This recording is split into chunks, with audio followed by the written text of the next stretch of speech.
Whit Blair. I'm the Gunnison Stage Grouse Biologist for Fish and Wildlife Service. I started about 8 months ago. I'm based in Grand Junction, but I've been lucky enough to see most of the satellite populations by now, and get a lot of good time in the field last summer, last fall, and I'm really excited to be here in person. I thought I'd use my time today to kind of just talk through and set the standard for what we're doing with the recovery plan and the recovery implementation strategy right now, and kind of how it feeds in and is, I guess, given life from the things that we're going to be talking about today. So basically over the last few years, before I came on, Fish and Wildlife had been working with partners to kind of set these 3 standing documents that serve as the baseline for our current understanding of the species threats, and the recovery actions that we'd like to be taking now in the near future and then long term. So we have the 2019 species status assessment, which kind of serves as the biological baseline of how we understand the species now and the biological threats to the species.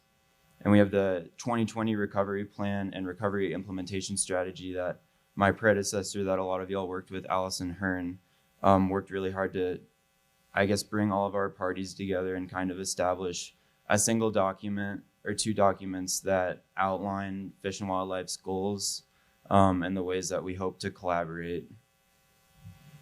So these were created with the guidance of and the expertise of our partners in the 2005 Range-Wide Conservation Plan.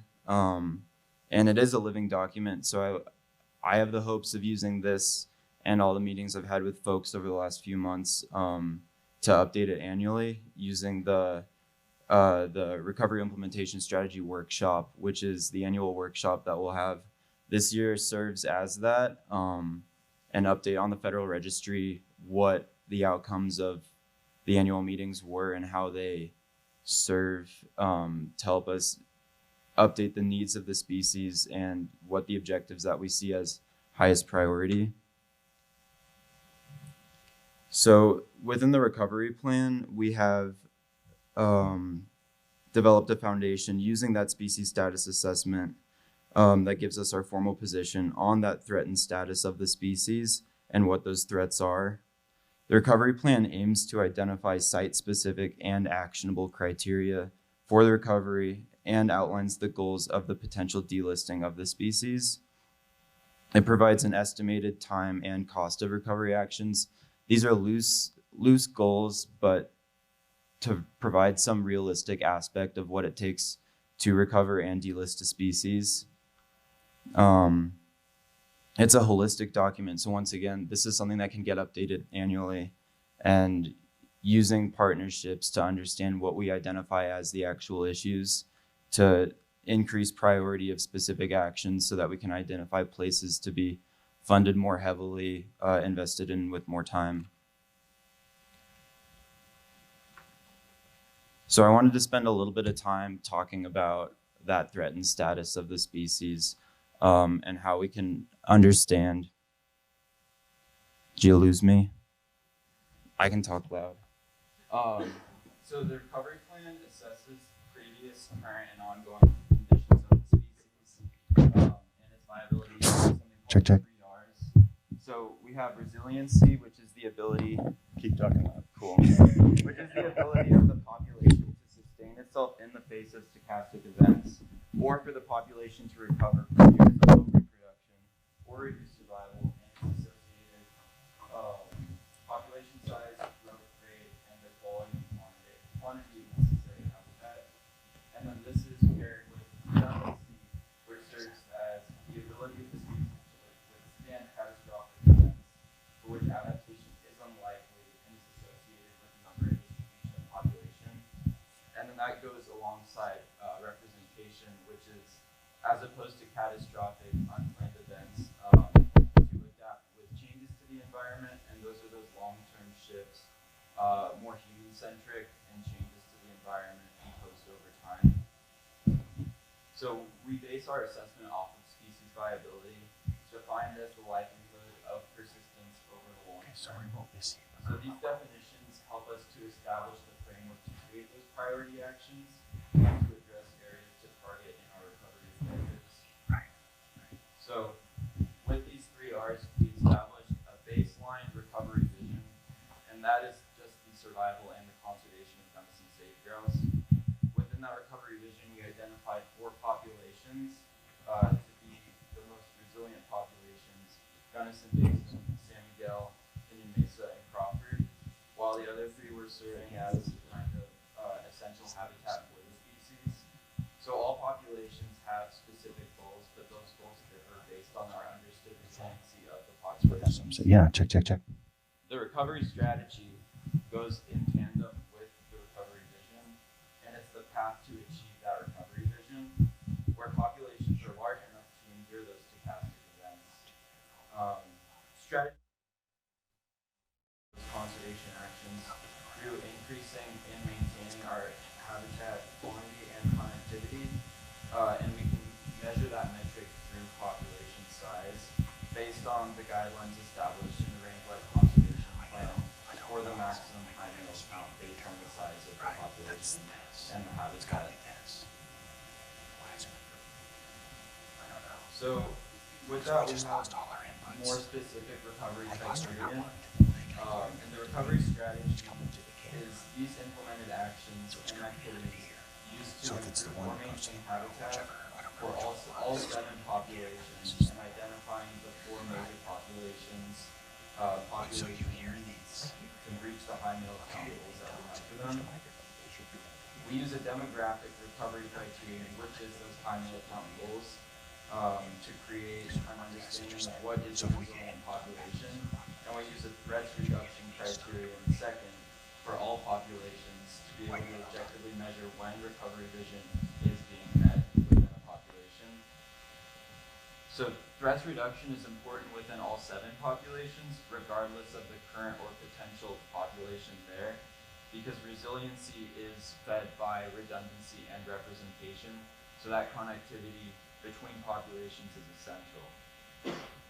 Recovery efforts give meaningful prioritization to the populations with the greatest potential to support viability in the future, but with the nuance that all populations are important for the recovery of the species. So in 3 populations that weren't identified as resilient, habitat maintenance and restoration are still essential in order to meet the redundancy and representation piece of the 3 R's. So further with the recovery plan and looking at resiliency of the species, we understand that it is intricately tied to the amount of sagebrush and the quality and quantity of that sagebrush. So recovery actions seek to increase quantity and quality in order to, in tandem, increase population size measured through the high male counts. Criterion 1 includes objectives and actions such as population augmentation, and this is only supported when stakeholders in science support the necessity and the potential success and viability of the action. Habitat protections, which are extensive habitat improvements, stronger regulatory certainty provided by Fish and Wildlife and state and county partners, land use planning, and conservation agreements. And then criterion 2 actions include the expansion of our partnerships with our stakeholders and other federal agencies and on private lands to promote habitat restoration throughout the range and through voluntary collaboration between landowners, city, county, and relevant state and federal agencies. So this is more of the objective, holistic side of what the recovery of the species looks like to Fish and Wildlife Service. And then it gets broken down into actual physical actions in the recovery implementation strategy. So the 2020 RIS breaks down those specific actions by defining actions as broad measures that clearly describe what needs to be done to accomplish that long-term goal of species viability. And the activities are the detailed, on-the-ground, population-specific tactical steps needed to be implemented to that higher level recovery action. And the activity partners is intentionally a loose term, as we haven't identified specific leaders on actions, but instead the involved parties, with the hopes that over time we form those relationships in a balanced and reasonable way, so that folks take on the actions that are reasonable within their agency or within the group that they have. Nice.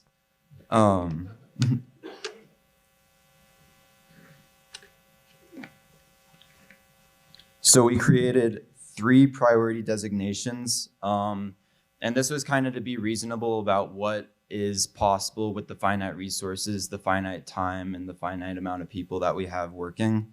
So priority 1 actions are those actions and activities that must be taken to prevent the extinction of the species and to prevent the irreversible decline of its populations. Priority 2 actions are the actions and activities that remove, reduce, mitigate major threats, and fill those knowledge gaps and prevent continued population and habitat decline. And priority 3 actions are all other actions necessary to recover the species. So again, that priority assignment does not imply that some actions are less important than other actions, but instead is to acknowledge the finite time and resources that we have while we're working and give us strategic goals to meet.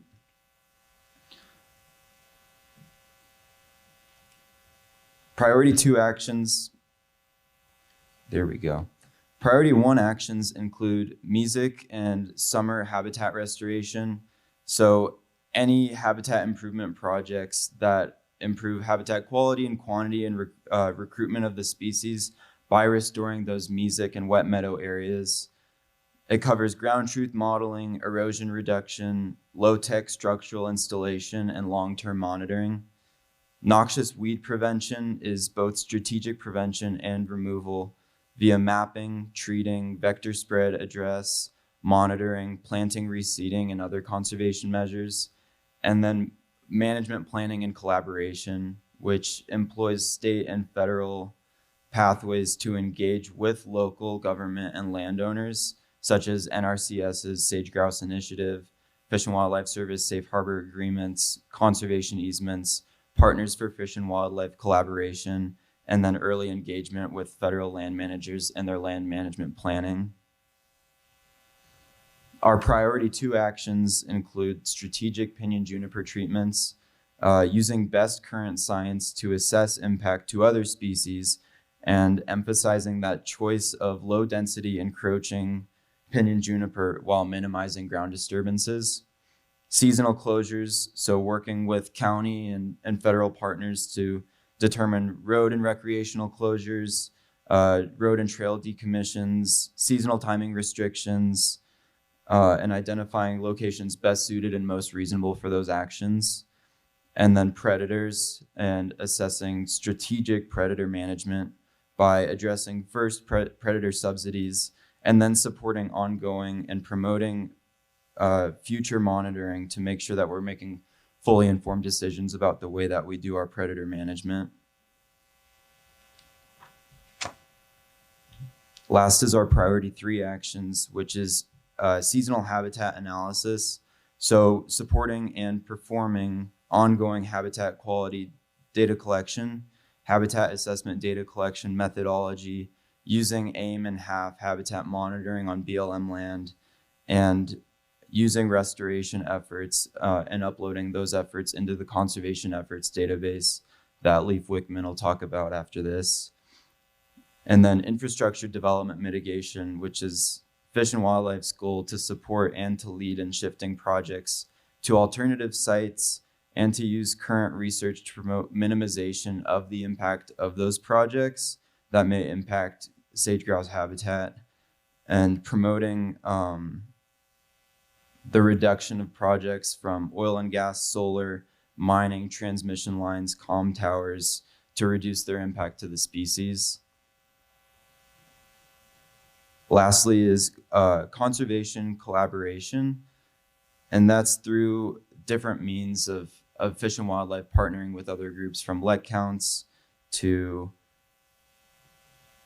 the annual RIS meeting that will be held replacing this in future years, and continuing to meet and find objectives based on the needs and the knowledge of our partners. I wanted to take a minute to talk about one of the specific tools that I'm hoping to bring to the table and offer to folks as we keep moving forward, working with the species and its recovery, which is one of Fish and Wildlife Service's tools, safe harbor agreements. So this is a voluntary conservation agreement that non-federal landholders can engage with Fish and Wildlife in, that gives them assurances that additional land use restrictions won't be employed to their property if the species does return or if it increases on their property. So what we do is we establish a baseline condition that landowners can return to at any point should they decide that they don't want to participate in the safe harbor agreement. So this is essentially replacing the CCAAs that a lot of folks entered into before the listing of the species. And as some of those are expiring soon, the regional office is working on a way to streamline the process of us moving folks from a CCAA into a safe harbor agreement, which offers some of the same assurances to folks, but also more so and more importantly to me, to connect landowners with the resources that we have and the resources that we're connected with. So the Partners for Fish and Wildlife program with Brandon Miller, and getting folks on the ground looking at what are the most reasonable actions on their property that both meet the needs of the species and of their property. So landowners can collaborate with NRCS, with Partners for Fish and Wildlife, with Fish and Wildlife Service to identify those needs privately, especially in populations that don't have the existing county infrastructure like Gunnison. So those satellite populations can get the resources that they need to meet the needs of the species. So we're hoping that streamlined process, we can jump in the next couple of years and seamlessly move folks from a CCAA into a safe harbor agreement if they're interested. So with that, I'll close and just say, mostly I'm really excited to be here and learn from this and use this to inform how we move forward with the recovery plan and the recovery implementation strategy.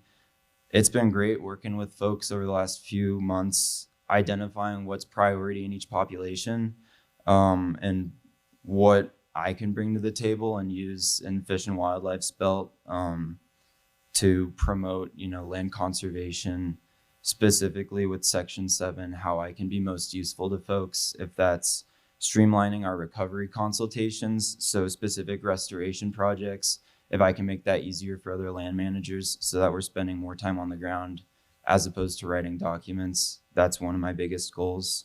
Aside from that, just continuing to develop the relationships with everyone so that Fish and Wildlife is a partner and we're doing the best work that we can to ensure that we're meeting our end of the bargain and doing what we can to recover the species.